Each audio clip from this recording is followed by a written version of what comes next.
Il y a des endroits qui ressemblent à des souvenirs, pas les vôtres forcément, mais ceux de quelqu'un, d'une grand-mère peut-être, d'un arrière-grand-père, d'une Suisse que l'on imagine sans jamais l'avoir connue. Le Ballenberg est l'un de ces endroits-là.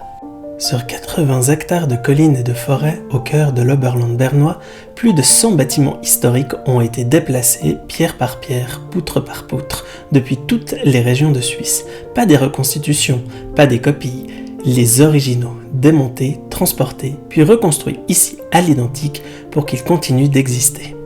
L'histoire commence bien avant l'ouverture du musée. À la fin du 19e siècle, en Scandinavie, naît une idée nouvelle.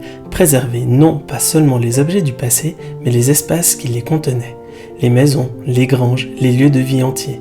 En 1891, l'île de Skansen, près de Stockholm, ouvre le premier musée en plein air du monde. L'idée fait son chemin, elle traverse les frontières. En Suisse, il faudra attendre 1963. Cette année-là, le Conseil fédéral charge une commission d'experts d'étudier la faisabilité d'un musée national de l'habitat rural. Après plusieurs années de recherche, des débats de visite de terrain, le site du Ballenberg est retenu. 5 ans plus tard, en 1968, la fondation du musée suisse en plein air Ballenberg est officiellement créée. Le 18 juin 1978, les portes s'ouvrent. 16 bâtiments accueillent les premiers visiteurs. Des cortèges, des sociétés musicales, des invités venus de toute la Suisse. Ce jour-là, quelque chose commence, quelque chose qui dure encore. Aujourd'hui, en parcourant le site, on traverse en réalité plusieurs siècles à la fois. Ici, une ferme bernoise du XVIIe siècle avec son toit de chaume épais, ses murs de bois sombre. Là, un grenier valaisan perché sur ses piliers de pierre, construit pour tenir à l'écart les rongeurs de l'humidité. Plus loin, une maison à colombage de Suisse centrale et l'odeur du bois vieux qui flotte dans l'air dès qu'on pousse la porte. Chaque bâtiment vient d'un lieu précis, chacun porte un nom, une date, une histoire. Le plus ancien, une maison d'habitation de Schwytz datant de 1336. 700 ans, le temps d'une vie humaine multiplié par 10. Le plus grand, la ferme dominicale Novazzano au Tessin, 50 pièces, inaugurée en 2003, une architecture du Sud qui tranche avec les volumes alpins environnants et qui rappelle à quel point la Suisse est, depuis toujours, plusieurs pays en un.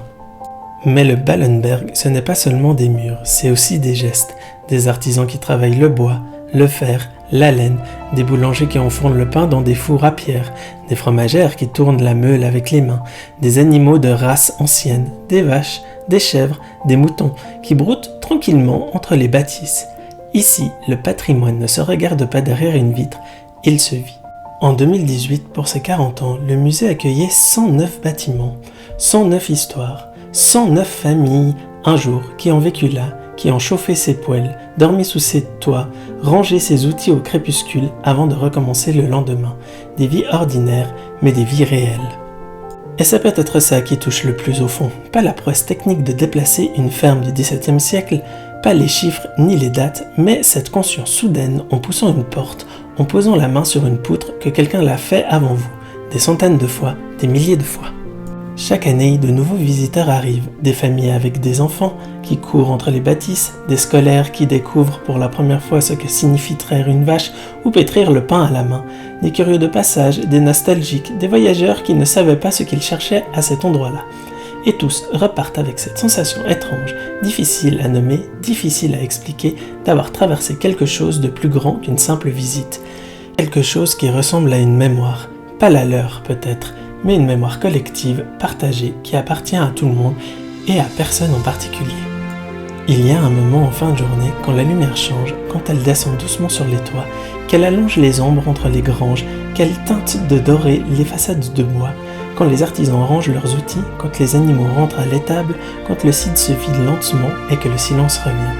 C'est dans ces moments-là que le Ballenberg ressemble vraiment à un village vivant, habité.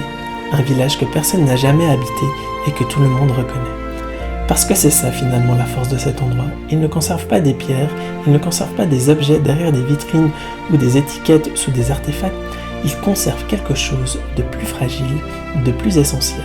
Une façon d'être au monde, une relation au temps, à la matière, au travail des mains. Une Suisse rurale, patiente, construite avec les mains. Et l'idée que ce que l'on bâtit bien mérite de traverser les siècles. Cette Suisse-là n'existe plus vraiment, mais ici au Ballenberg, elle a trouvé un endroit où le temps, pour une fois, a accepté de ralentir.